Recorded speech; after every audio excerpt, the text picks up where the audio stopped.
Hello everyone, Professor Barth is here, history professor at Arizona State University. Thank you for tuning in to lecture number 5. Part A, we're going to look at money in the early Roman Republic. Part B, we're going to look at the height of Rome during the height of the Republic and then into the early part of the Roman Empire. We'll take a look at the silver denarius, one of the most famous coins in world history. And then for Part C, we're going to take a look at the infamous currency debasement of the late Roman Empire. All right, so Rome, we want to go back all the way to the ancient period. Began as a monarchy, as a kingdom, and was limited to basically what the city, a city-state of Rome, just a small little area. The Roman kingdom did not control even all of Italy or anything remotely close to it. We actually know very little about this time period because there are few written records.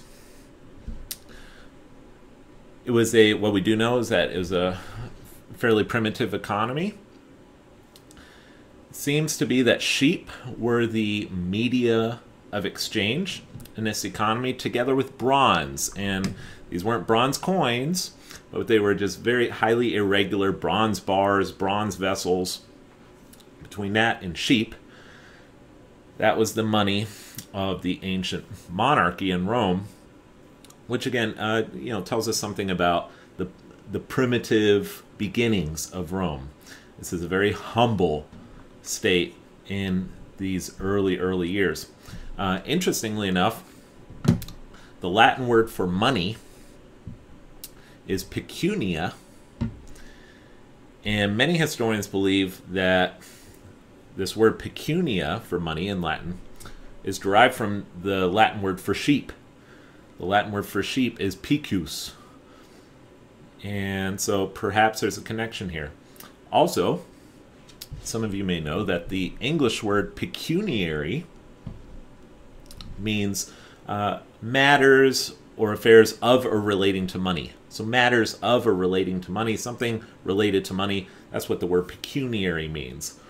So in this class, for example, we explore pecuniary topics, a word I don't use very often, but nonetheless, that comes from the Latin word pecunia, which itself comes from, perhaps, the use of sheep as an ancient media of exchange. Just a little interesting footnote there. Well, in 509 BC, the monarchy is overthrown and a republic is established. This republic consisted of an annually elected Senate, an elected executive consul, which usually had usually 2 consuls would serve as a check, one to the other. They were elected, and this city began to expand in the 5th and 4th centuries, so that by the 4th century, Rome, the Roman Republic, and we call it a republic because there was no king, no emperor, just the Senate and the consul. The Roman Republic had come to dominate most of the Italian peninsula. Now, in Italy, there are very few silver, or really no silver mines to speak of. But bronze was abundant. So I already alluded to before just the use of irregular pieces of bronze during the Roman kingdom.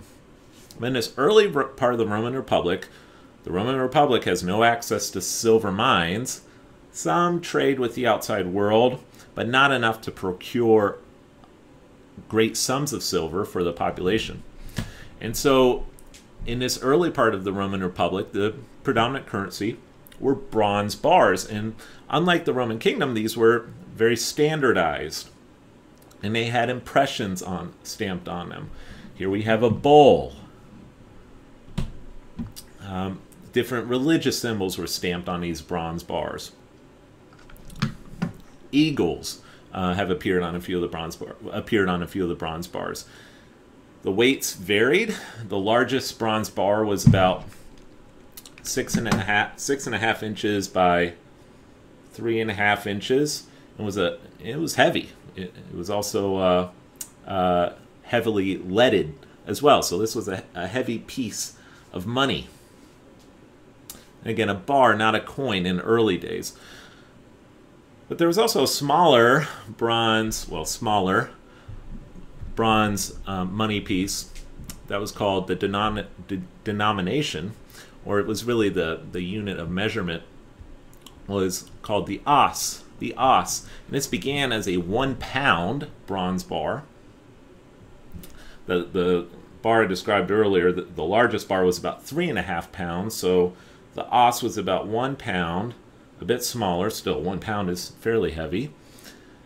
And then by the 3rd century, the os had converted from a bar to a large coin, and it was either it remained close to a pound, or was remained a pound of bronze. And here you see a picture of that coin. And so the influence of Greece has now come to the Italian peninsula, and we have the first bronze coin.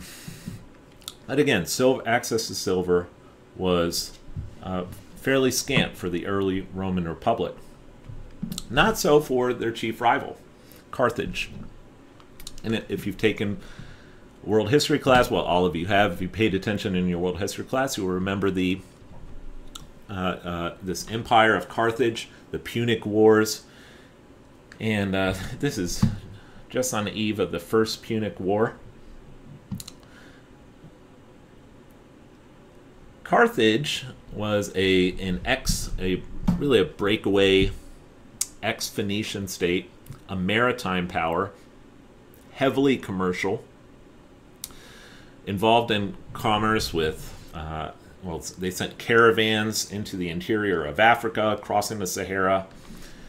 They obtained gold from Africa through that trade, so they traded agricultural goods and some manufactured goods into the African interior for gold.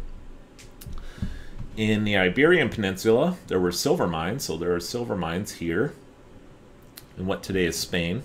So they got their silver from Spain, gold from Africa, and then the merchants of Carthage also traded by caravan as far as Persia and obtained gold and silver here as well. And they trade all sorts of items.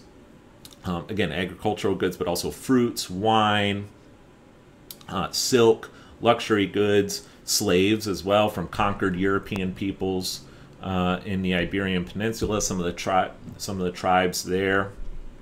And they became quite extraordinarily wealthy, and they did have a coinage in the 4th and 3rd century, and here it is. And it wasn't bronze, it was silver and gold. So you remember one of the first points I made at the beginning of this class was money tells us a whole lot about the civilization. What does the money say in the early part of the 3rd century? Carthage is very wealthy, Rome is a bit humble, right? Rome's using bronze bars. Carthage is using silver and gold coin. Well, the Punic Wars, there were 3 of them over a couple 100-year period. Featured all sorts of just epic, one of the greatest wars in ancient world history. This was Hannibal, the general of Carthage, surprised the Romans by leading a huge army, including and was accompanied by war elephants across the Alps and invaded Italy from the north. It was actually a smashing victory for Hannibal, but the Romans turned things around and actually ended up winning that Second Punic War. And by this point in time, Italy, the Romans now control all of Italy, Sardinia, Sicily. And finally, in the middle of the 2nd century BC, the Romans completely knocked Carthage out, absolutely just razed Carthage to the ground. Carthage today is approximately where Tunis is located. Completely knocked Carthage out, no longer a player. And by the 2nd century BC, this is what Rome looks like. So what a transformation.